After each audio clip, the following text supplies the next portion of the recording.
My name is Faith Mercer. I am 34 years old. For as long as I can remember, my family had a label for everyone. My sister Jolene was the pretty one. My brother Caleb was the smart one. And me, I was the ugly one, in front of neighbors, teachers, anyone who would listen. Last July, at our family's annual reunion, my Aunt Patricia introduced me to a woman I had never seen before. She said, and I quote, "This is the one we don't talk about." I was standing right there, 34 years old, in front of 40 family members. But here is what none of them knew. That woman was not a random guest. And what she did next changed everything about the way my family sees me. Welcome back to Calm Drama Stories, where real emotions meet life-changing moments. If you have ever been the one your family overlooked, this story is for you.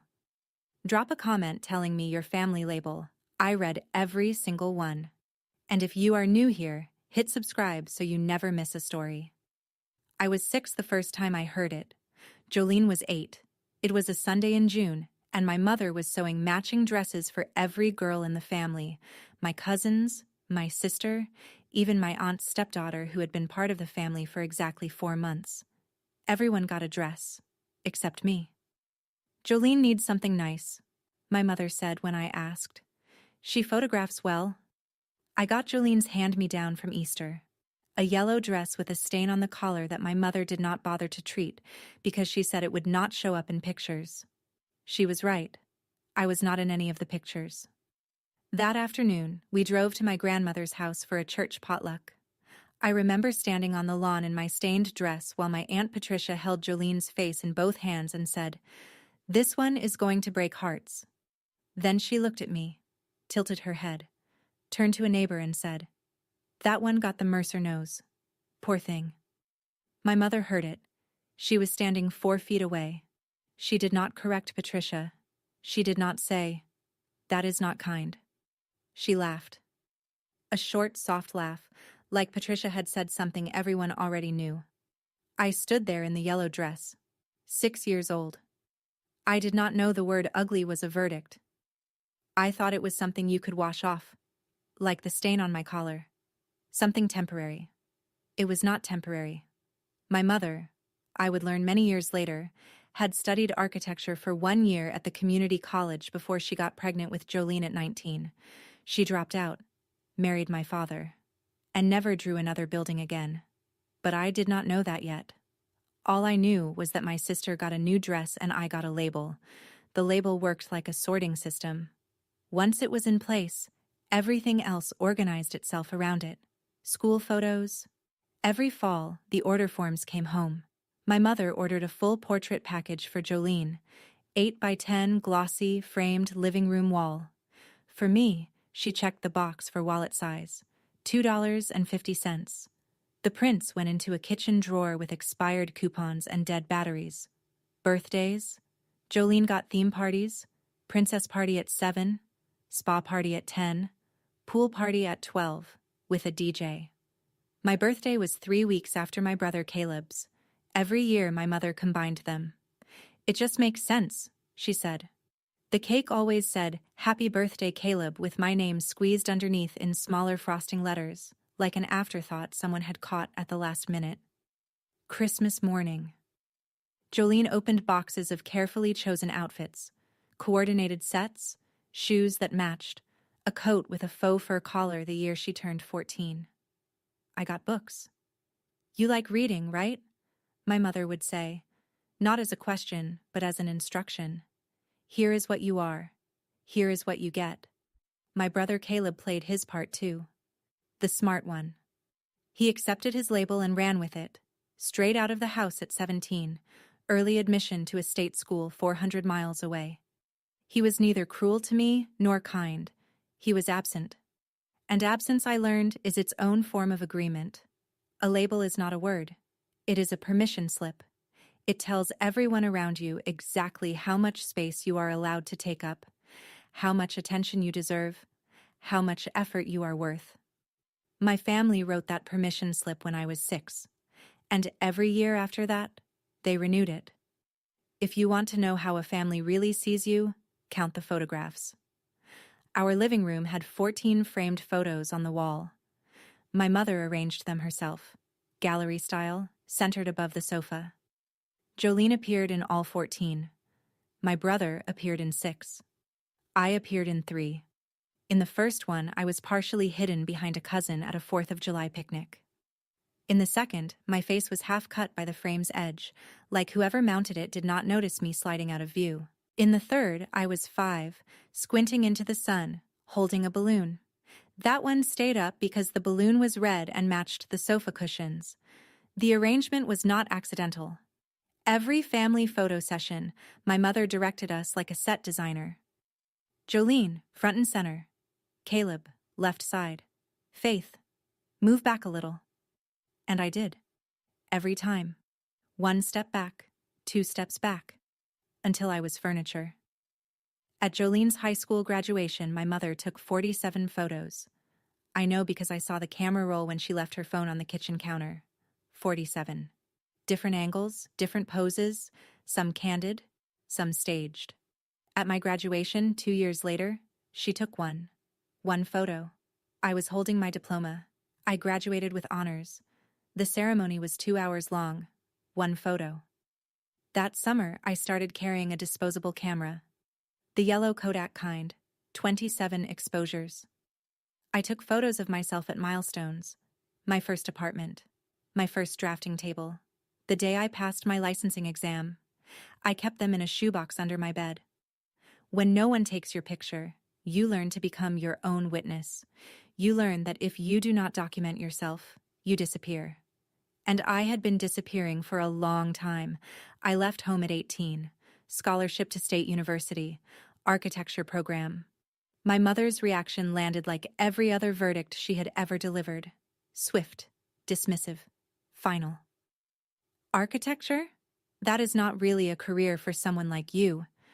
She said, someone like you, the way she said everything about me, with a slight tilt of her chin, half pity, half correction. I did not know then that she had studied architecture herself. 1 year at the community college before Jolene arrived and the textbooks went into a box in the attic. I did not know that every time I said the word architecture, something inside her tightened. That information would come later. And when it did, it would explain a great deal. My father drove me to campus. 3.5 hours on I-81, windows down, radio off. He was not a man who filled silence with words. He had spent 20 years in a house where Diane's voice was the only one that counted, and the habit of quiet had calcified into something permanent. But when he pulled up to the dormitory and set my suitcase on the curb, he said something I have carried with me for 16 years. Build something they cannot ignore. 6 words, the only directive he ever gave me. I hugged him. He held on longer than he usually did. Then he got in the car and drove away. And I did not see him again until Thanksgiving. That first night, I taped my shoebox photos on the dorm wall. My roommate, a girl from Baltimore named Tara, looked at them and asked about my family. What I said, they are fine. What I meant, I just drove 3.5 hours to get away from them, and it is the first time I have been able to breathe in 18 years. I built a career the way you restore a building, 1 layer at a time, starting with the foundation. Junior year, I landed an internship at the State Historic Preservation Office. Unpaid. I worked nights at a diner called Rosie's near campus. Eggs and coffee from 6 in the evening to 2 in the morning, then up at 7 for the preservation office. The tips were bad.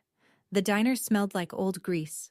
But the preservation office had a library with files on every historic structure in the state, and I read them all. My first real project came at 25. A 1920s Carnegie Library in a dying mill town in western Pennsylvania. The roof had collapsed. The town council voted to demolish it. I wrote a 32-page proposal arguing for restoration. They gave me 6 months and a budget that would not have covered the cost of the demolition they originally planned. I made it work. Reclaimed lumber, volunteer labor from the local high school shop class. I slept in my car 3 nights because the nearest motel was 40 miles away and I could not afford the gas. The library reopened on a Saturday in October. The town voted to name the reading room after me. I was 26. By 28, I had my own studio. 3 people, including me. We specialized in courthouses, churches, post offices, the bones of small towns that everyone else had given up on.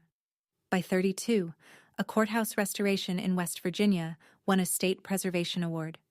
Regional architecture journals wrote about us, then national ones. My family did not know.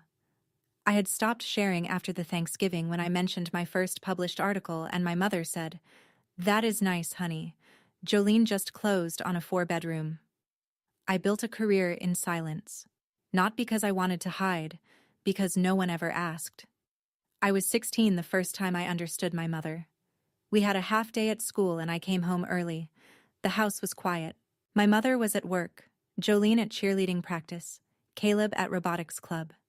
I went to the attic to look for a box of old encyclopedias my father said was up there. I needed them for a history project. The attic smelled like dust and mothballs.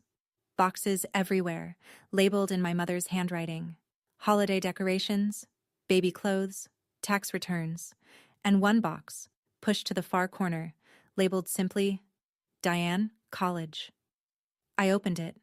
Inside was a sketchbook. Green cover, spiral bound, the kind you buy at an art supply store. I flipped through it. Buildings. Dozens of buildings. Drawn in pencil, then traced in ink. Floor plans on one page, elevations on the next. A Victorian house with a wraparound porch. A downtown storefront with arched windows. A church steeple with handwritten notes about load-bearing walls and roof pitch. They were good drawings. Not student good. Good. The kind of drawings that showed someone who understood not just how buildings looked, but how they stood up. My mother had been an architecture student. My mother had talent. My mother had dropped out at 19 because she got pregnant with my sister and married my father, and never drew another building for the rest of her life. I sat on the attic floor for a long time. The dust particles floated in the light from the window. I looked at her drawings and I understood something I could not have articulated then, but can now. Every time I talked about architecture, every time I brought home a good grade in my drafting class, every time I said the word design at the dinner table, my mother did not see a daughter. She saw a mirror she could not bear to look into. I put the sketchbook back. I never told her I found it. You would think that leaving home fixes things.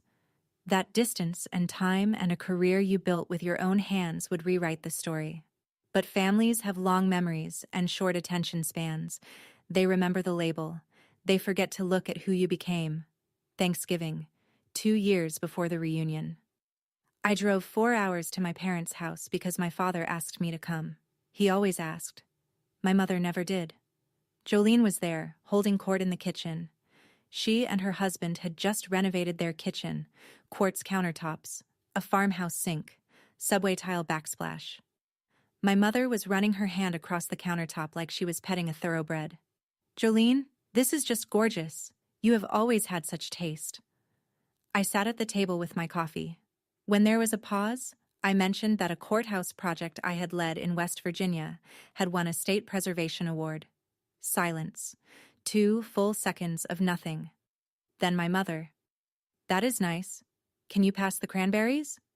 Jolene, leaning against her quartz countertop. "Is that like flipping houses?" I said no, not exactly. She tilted her head. "Well, it sounds like a hobby." After dinner, I helped with the dishes. My mother was at the sink.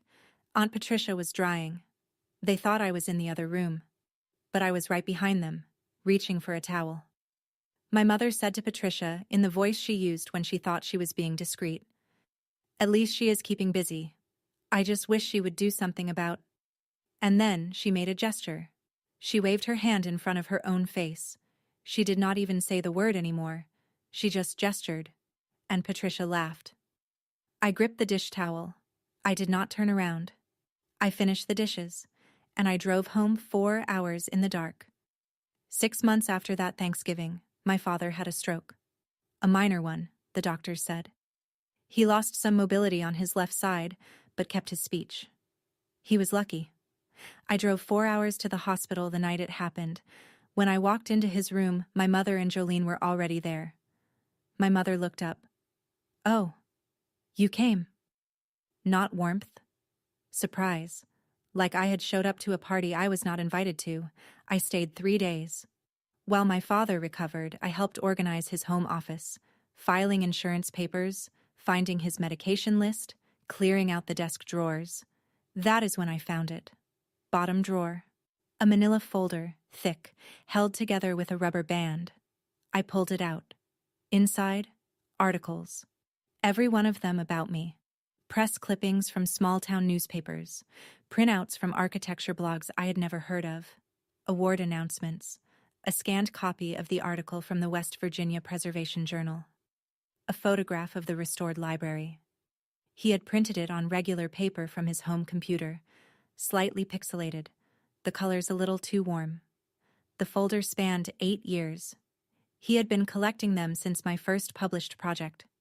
Some of the blog printouts had URLs so long they wrapped across 3 lines of text, which meant he had sat at his slow desktop computer and typed them in character by character. He never told my mother. He never shared them with anyone. He just kept them, in the bottom drawer, under his tax returns. I sat on the floor of his office with the folder in my lap. I did not cry. I just sat there, holding the weight of 8 years of silent witness. Later, my father saw me standing in the doorway. He looked at the folder in my hands. He did not speak. He nodded. Once. My father never said the words, but he kept the receipts. July came with the kind of heat that turns the air visible. Shimmering waves rising off asphalt, cicadas sawing through the afternoon, and the annual Mercer family reunion, held every year at my grandmother's house. My grandmother passed 3 years ago. My mother inherited the house and insisted on keeping the reunion tradition alive. Not because she loved tradition, because she loved having a stage. I had not attended in 2 years. This year, I went for my father.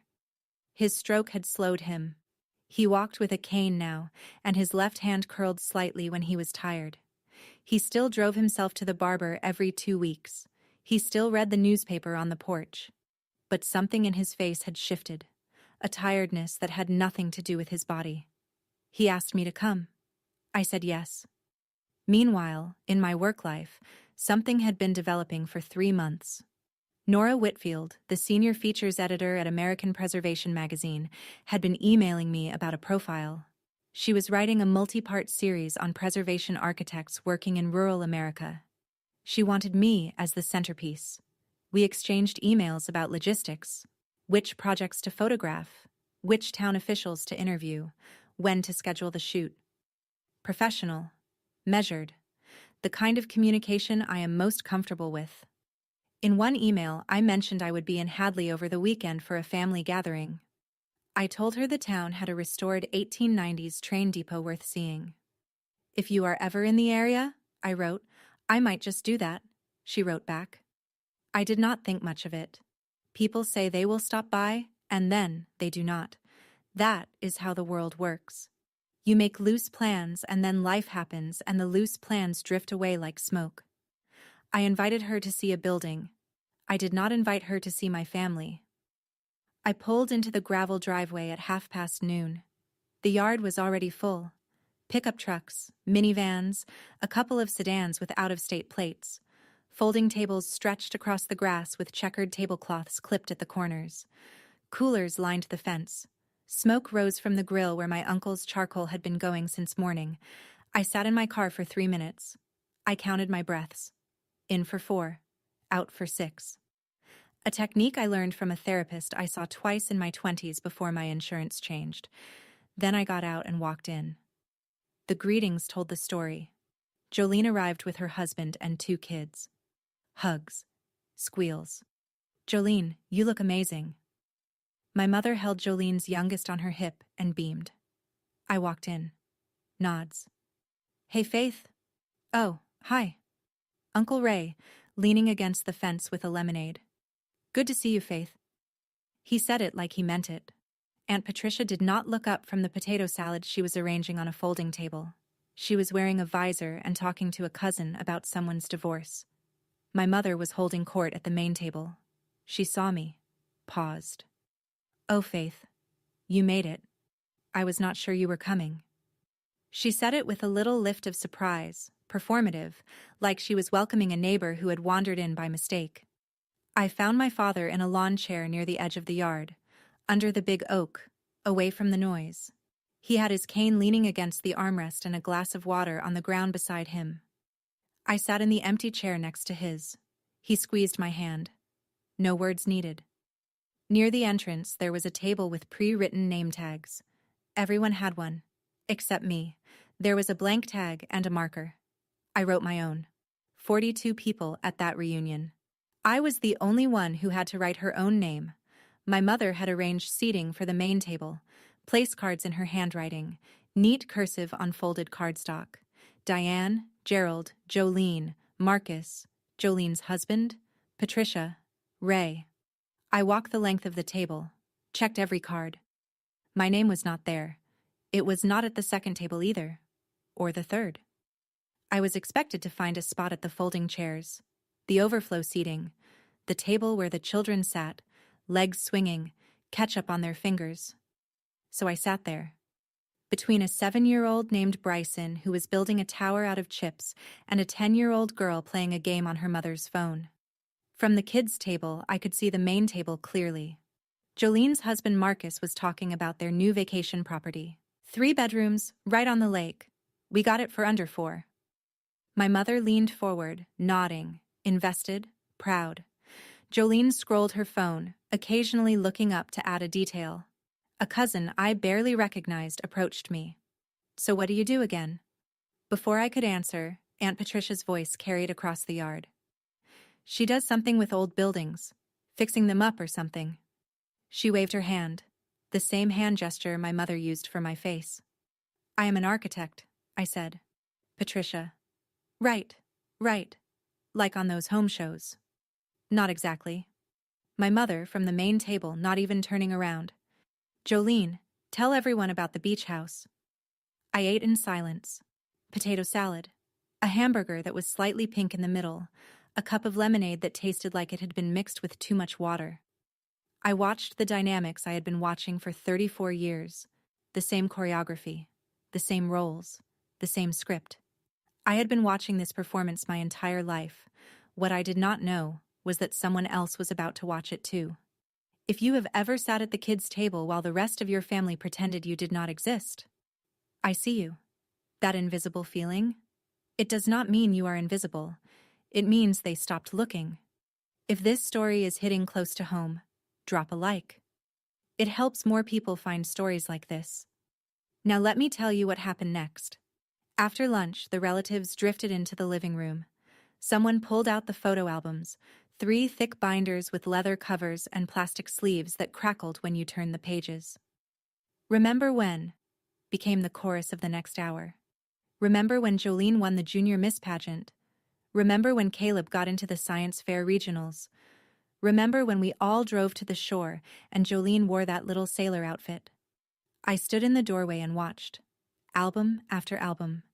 Pages of Jolene's pageants, Caleb's award ceremonies, family vacations where everyone smiled into the same camera. I counted. Across 3 albums and roughly 200 photographs, I appeared in 4. In the first one, I was partially hidden behind a taller cousin at a barbecue. In the second, I was standing at the far edge of a group shot, my body angled away from the camera like I was already leaving. In the third, someone's thumb covered half my face, and in the fourth, the one I kept coming back to, I was 10 years old, standing behind a potted plant in a hand-me-down dress, and no one in the frame was looking at me. No one noticed. No one said, "Where is Faith in these?" No one flipped through 200 photos and realized that a member of their family had been systematically cropped out of the record. Jolene was such a beautiful child, Patricia said, tracing a finger over a pageant photo. She really was, my mother agreed. I reached into the album.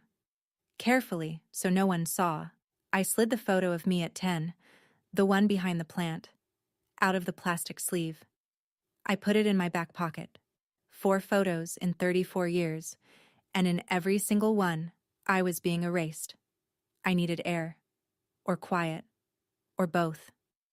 I slipped away from the living room and walked down the hallway to my grandmother's old study. It had been converted into a storage room after she died. Boxes stacked on the desk, winter coats hanging from the curtain rod, a sewing machine gathering dust in the corner. On the shelf above the desk, I spotted a box labeled in my father's handwriting, "Family, to sort." I pulled it down. It was heavy. Inside, decades of loose photos, holiday cards, church bulletins, a few yellowed envelopes. I was not looking for anything.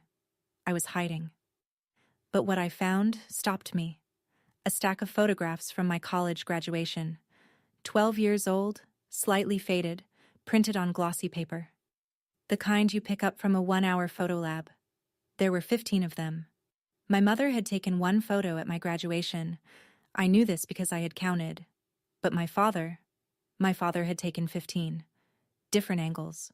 Me walking across the stage, me holding my diploma, me standing in the sun with my cap tilted, squinting, grinning, me with my roommate Tara, arms around each other, me alone, looking directly at the camera, my face open and unguarded. He used a disposable camera, the yellow Kodak kind. The same kind I started carrying that same year. The photos were never printed for the wall, never shared, never shown to my mother. They sat in this box for 12 years. I held one up. Me at 22, in my cap and gown, beaming. I was not ugly. I was beaming. On the photo envelope, in my father's handwriting, "Faith's Big Day." I sat in that dusty room and held 15 photographs my father took of the daughter my mother pretended did not graduate. 15. He took 15. I put the graduation photos in my back pocket, next to the one of me at 10 behind the plant. My pockets were getting full. I smoothed my shirt, took a breath, walked back out to the yard. The afternoon sun had softened into that golden stretch before evening. Kids were running through the sprinkler. The grill was cooling. Someone had turned on a Bluetooth speaker playing country music too loud for anyone over 50. A car I did not recognize pulled into the driveway. A silver sedan, out-of-state plates. The driver's side door opened and a woman stepped out.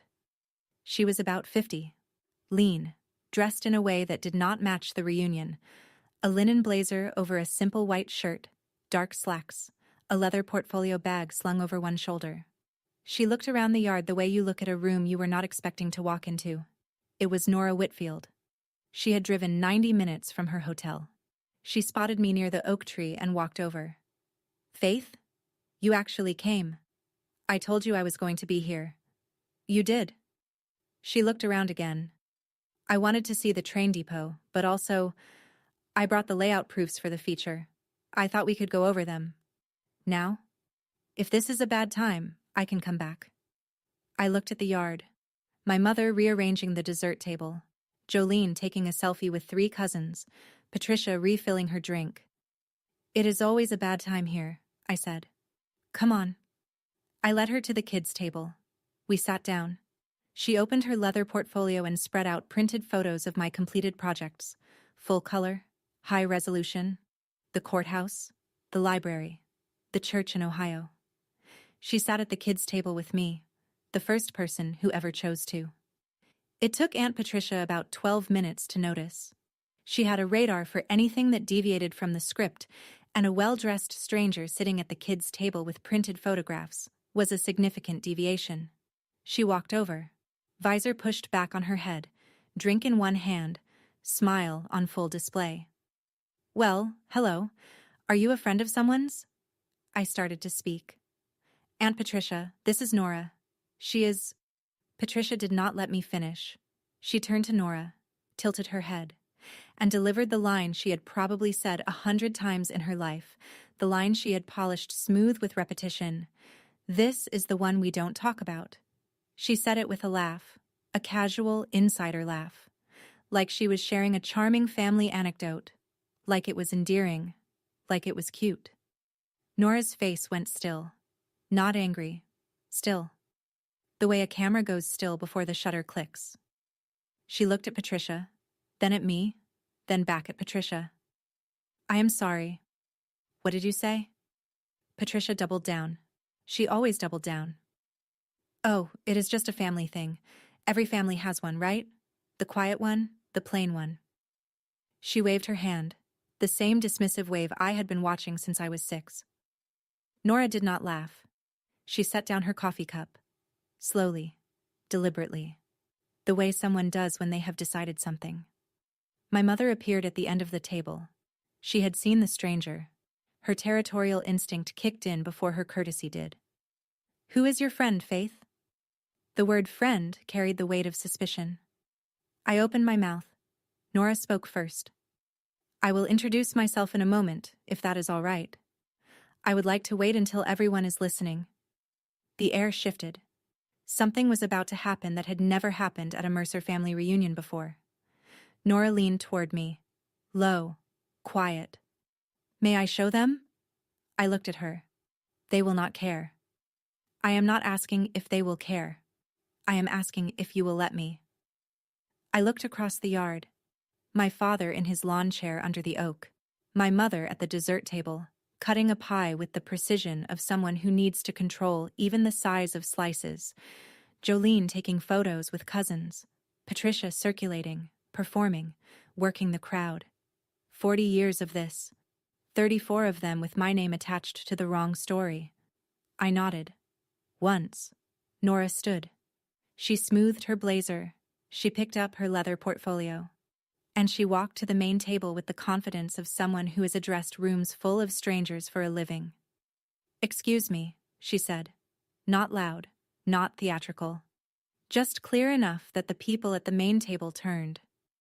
"I know this is a family gathering, and I apologize for intruding, but may I have everyone's attention for just one moment?"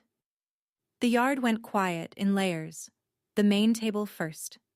Then the second table. Then the kids near the sprinkler.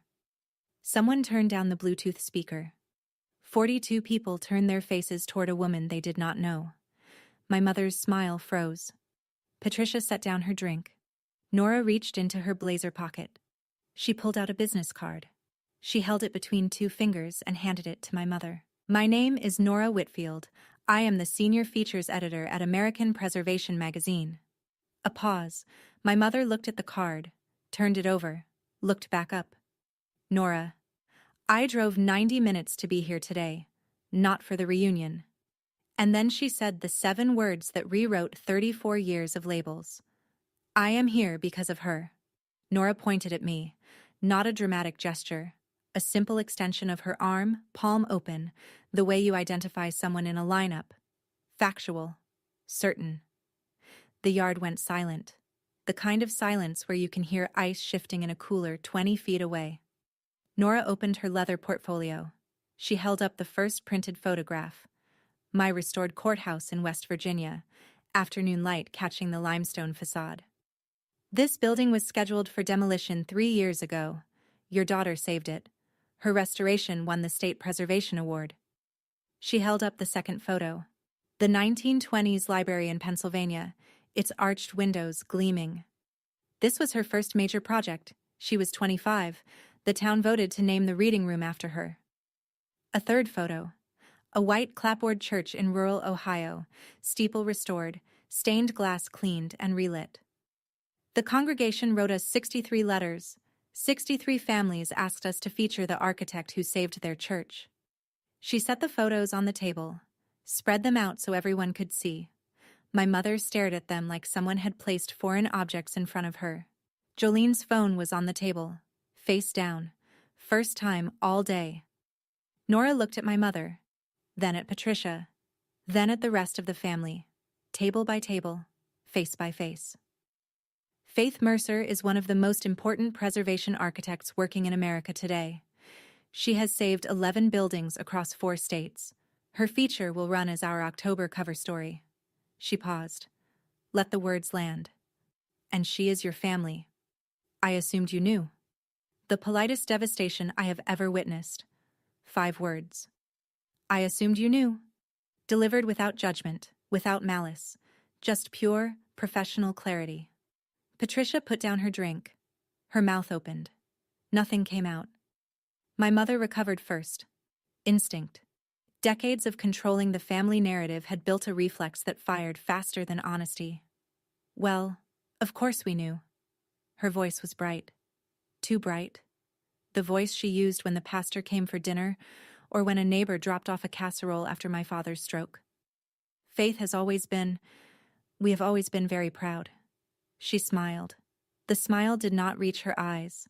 It stopped somewhere around her cheekbones and stayed there, pinned in place like a corsage.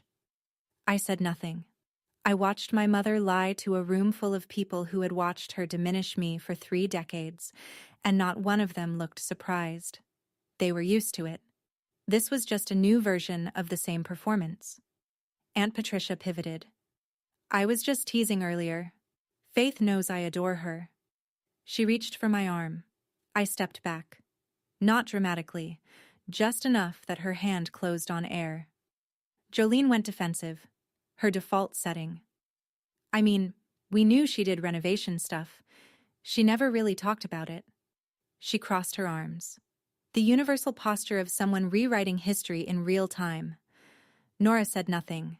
She stood with her portfolio under her arm and watched the family recalibrate. She had seen what she needed to see. At the second table, a cousin whispered something to her husband. Uncle Ray set down his plate. He was watching me. Not my mother, not Patricia. Me. And then my father's niece. A 16-year-old named Samantha, who I had met exactly twice, walked over from the sprinkler, water dripping from her hair. She looked at the photos on the table, looked at me. Wait, Aunt Faith? A town named a room after you? I looked at her. I smiled, the first real smile of the day. They did. That is so cool. Simple, honest, and the contrast with every adult in that yard was devastating. My mother found me near the kitchen screen door. She had waited until the crowd thinned around the main table, until attention had scattered, until she could corner me without witnesses. She had been doing this my whole life, saving the worst conversations for private spaces where no one could verify what she said. Why would you do this? Her voice was low, controlled, the kind of controlled that is 1 degree away from breaking. Why would you bring a stranger to humiliate me? I did not bring her to humiliate anyone. She came because she thinks my work matters. Your work. She said it twice, as if repetition could drain the word of meaning. Your work. Do you know what I gave up so you could go to that school?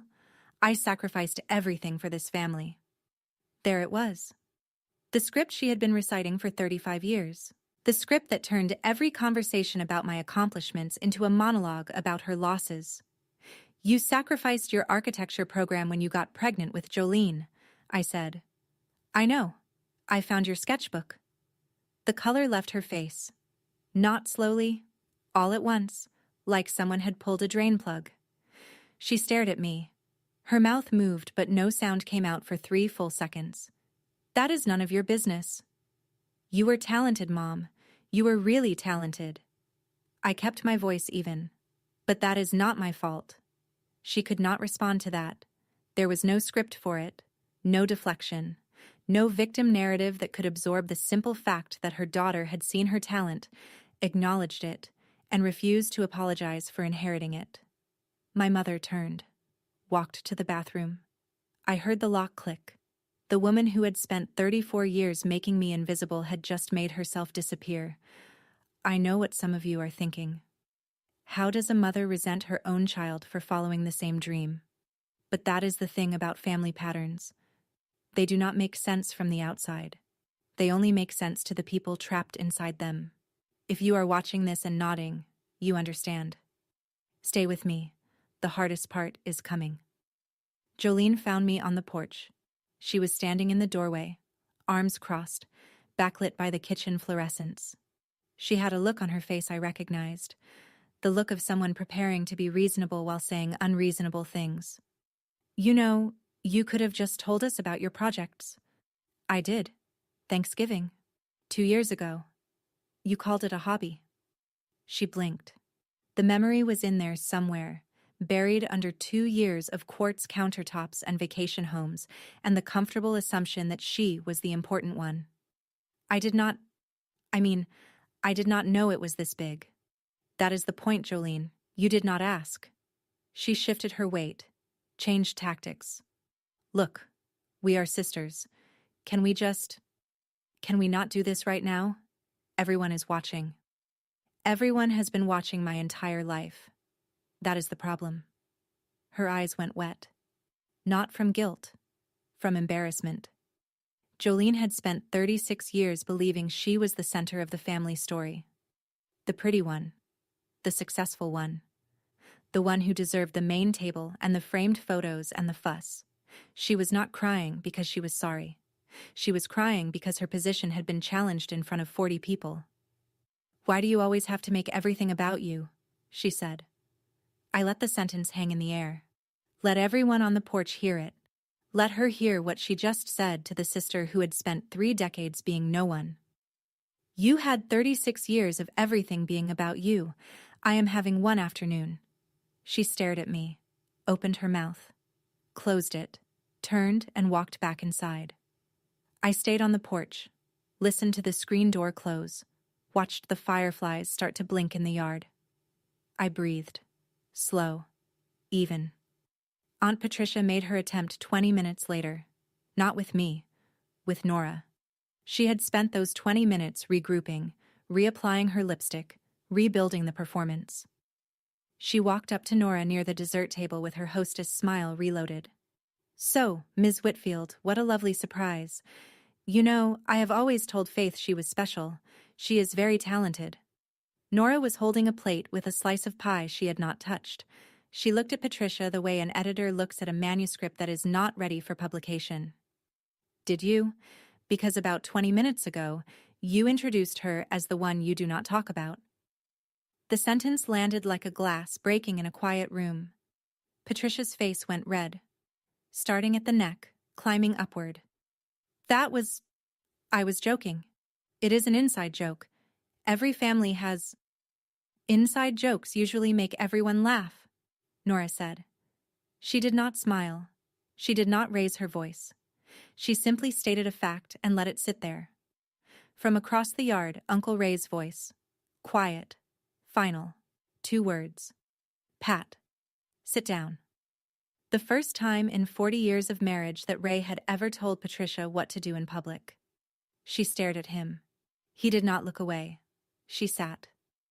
For the first time at a Mercer family reunion, Aunt Patricia was silent. Not performing silence.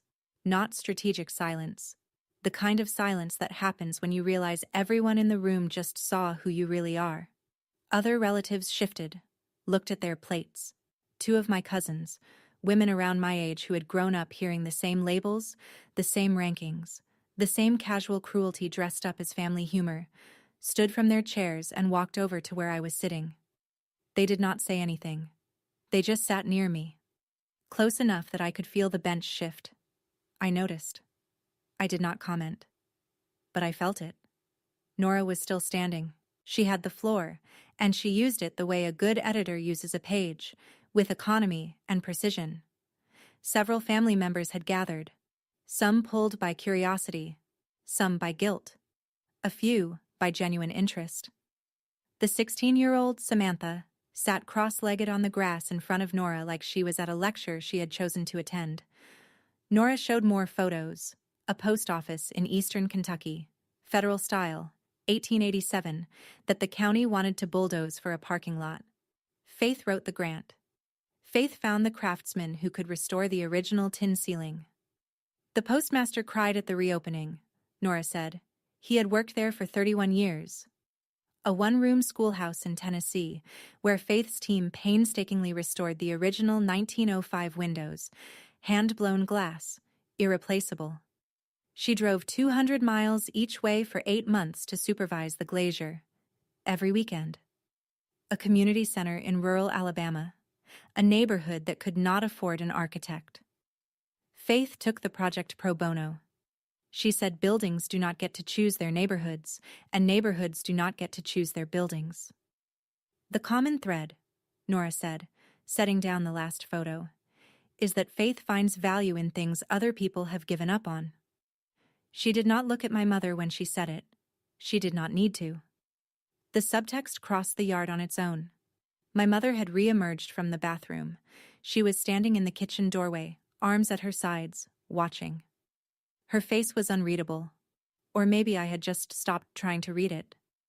Jolene was sitting at the main table, alone, phone face down. For the first time in as long as I could remember, she was not the center of anything. I sat at the kids' table, where I had always been. Except now, people were choosing to sit with me. The yard was splitting into factions the way yards do when something true has been said out loud. Some family members clustered near my mother, the aunts who had always orbited Diane, the cousins who had benefited from the hierarchy. Others drifted toward me, tentative, uncertain, like people approaching a building they had been told was condemned and were now discovering was sound. I sat alone for a few minutes, let the conversations happen around me. I could hear fragments. Did you know about this? She never said anything. 11 buildings? A cover story? I thought about what I could do with this moment. I could stand up and walk to that main table. I could list every birthday that was combined, every photo I was cropped from, every hand-me-down dress, every time the word ugly was used as a label, a joke, a fact. I could lay out 34 years of evidence in front of 42 witnesses and make them feel exactly what I felt every single day of my childhood. But that is not who I built myself to be. I restore things. I do not demolish them. I made 2 decisions. I would talk to my father, and then I would leave. I found Nora near her car. "Thank you for coming. I mean it." "I did not do this for drama," she said. "I did it because your work deserves to be seen. The magazine piece will run regardless of what your family thinks." "I know." She handed me a folder, the formal layout proofs for the feature, annotated with her editor's notes. "Look these over when you are ready. No rush." I took the folder, set it on the passenger seat of my car. Then I turned and walked back across the yard. Every eye followed me, not because I was the ugly one, because I was the one who mattered. My father was still in his lawn chair under the oak tree. He had not moved during any of it. Not during Nora's reveal, not during my mother's performance, not during any of the conversations that followed. He sat with his hands on his cane and his eyes on the yard, watching his family the way he had always watched them. From the edge, with the expression of a man who wanted to speak, but had forgotten where he put his voice. His eyes were wet. I pulled a chair next to his, sat down, took his hand, the one with the slight curl from the stroke. "I found the photos, Dad, in the study, the ones you took at my graduation." His chin trembled. He looked at the oak branches overhead, then back at me. 15 photos, I said. "You took 15. 3 seconds of silence. Then, in a voice I had to lean close to hear, "Should have been more." I reached into my back pocket, pulled out one of the graduation photos, the one of me at 22, beaming, holding my diploma, looking straight at the camera with a face that was not ugly, a face that was proud. "And the folder, Dad, in your desk. 8 years of clippings." He squeezed my hand. The curl in his fingers tightened. "I should have said something," he said. His voice caught. "Should have fought harder. For you." "You kept the receipts, Dad." I put the graduation photo in his hand. He held it the way you hold something fragile. "Keep this one in the living room, not in a box." He looked at the photo, ran his thumb across the glossy surface, the image of his daughter at 22, on the day his wife took 1 photograph, and he took 15. He nodded, the same nod from the hospital doorway. Slow, full of everything he never said. My mother came across the yard like weather. You could see her building. The set of her jaw, the locked elbows, the way her shoes hit the grass in hard, even strides. She had been in the bathroom. She had been in the doorway. She had been watching from the perimeter, waiting for the right moment to reclaim the stage. Faith Eleanor Mercer. Full name. The weapon of mothers who believe that naming you fully is the same as owning you. "You come to my family reunion and you bring a stranger to humiliate me?" I stood. My hands were at my sides. My voice was level. "No one humiliated you, Mom. Nora came to talk about my work." "Your work?" She laughed. A short, bitter, cracking laugh. Everything you have, every opportunity, came because I raised you. I fed you. I clothed you. You clothed Jolene. You gave me what was left. I treated you all the same. She said it loud enough for the yard to hear. The biggest lie in the Mercer family canon, repeated so many times she had probably started to believe it. There are 3 photos of me on that wall, Mom. 14 of Jolene. You did not treat us the same. Her voice rose, shaking now. You were always so difficult, so sensitive, always making everything about yourself. I let the accusation pass through me like wind through an open window. I had heard it before, 1,000 times. It did not land anymore. I did not make myself the ugly one, Mom. You did. And you made sure everyone knew it. The yard was silent. 40 people heard it. Nobody moved. My mother's face crumpled, not into remorse, into self-pity. The tears came, but they were the tears of a woman who had been caught, not a woman who was sorry. After everything I have done for this family, after everything I have sacrificed, this is how you repay me. I am not repaying anything, I said. I am leaving. My voice had not risen. Not once. My mother was the one shaking. My mother was the one shouting, and I was standing still. I turned from my mother and walked across the yard. The grass was soft under my shoes. The light was amber now. That golden hour photographers love, the hour where everything looks kinder than it is. Nora was standing by her car. She handed me an envelope. The formal offer letter, cover feature, October issue. We will need you in New York for the photo shoot in September. I took the envelope, held it. Thank you, Nora, for everything. Thank your buildings, she said. They did the talking. I looked back at the yard one more time. Patricia was sitting in a lawn chair near the fence, alone, staring at nothing. Her visor was off. Without it, she looked smaller. Jolene was on the far side of the yard, texting, her back to everyone. My mother was being attended to by 2 aunts who were performing concern the way they had performed everything, loudly, publicly, without substance.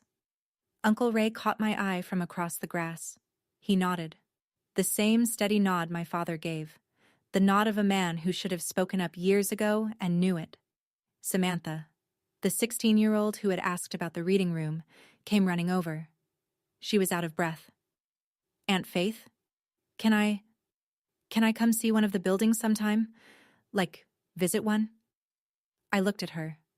Wet hair, bare feet, eyes that were wide and uncomplicated in a way that adults lose. Anytime, I said. I will give you the tour myself. She hugged me, brief, fierce, the kind of hug that has no agenda. Then she turned and ran back to the sprinkler. I looked at the ground near the main table. Nora's business card, the one she had handed my mother, was lying in the grass. No one had picked it up. I walked past it. Some things are worth restoring, and some things you let go. I got in my car, set the envelope with the offer letter on the passenger seat next to the layout proofs. On top of them, I placed the graduation photo, a copy my father insisted I keep. One for me, one for you, he had said. A pact between 2 quiet people. I pulled out of the gravel driveway. I did not look in the rearview mirror. The highway unfolded ahead of me, straight and long and empty in the way that only summer highways in the early evening can be. I drove with the windows down. I did not turn on the radio. The wind was enough. The silence was enough. 50 miles in, my phone buzzed. A text from my father. 2 words. Proud. Always. I pulled over onto the shoulder. Read it twice. The screen blurred for a moment and I realized my eyes were wet. I wiped them with the back of my hand, put the phone in the cup holder, and kept driving. I spent 34 years trying to prove I was worth seeing. Turns out I did not need to prove anything. I just needed to stop looking for the proof in the wrong place. Around mile 90, I passed a building on the side of the highway. An old gas station, boarded up, vines crawling the roof, weeds splitting the concrete pad. The kind of building most people drive past without a second glance.